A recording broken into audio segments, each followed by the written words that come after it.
Ang alamat ng higanti ng Ehipto, ang mga tagapagtayo ng walang hanggan. Noong unang panahon, bago pa naghari ang mga paraon, may mga alamat tungkol sa mga higanteng nilalang na tinawag na Netjeruha, o banal na higanti. Sila raw ang unang nilikha ng Diyos na sira mula sa banal na putik ng ilog Nilo. Ang mga higanteng ito, na kasing taas ng mga bundok, ay mayroong kakaibang lakas at itinalaga ng mga Diyos upang hubugin ang lupa at magtayo ng mga monumentong magdudugtong sa langit at lupa. Nang unang lumiwanag ang araw sa mundo, inutusan ni Ra ang mga higanti na lumikha ng mga estrukturang magpaparangal sa mga Diyos at magpapanatili ng maat, ang prinsipyo ng balanse at kaayusan ng cosmos.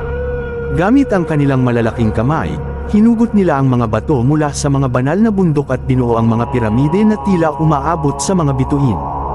Ang mga estrukturang ito ay hindi lamang libingan, kundi mga pintuang daan patungo sa kabilang buhay, kung saan makakaakit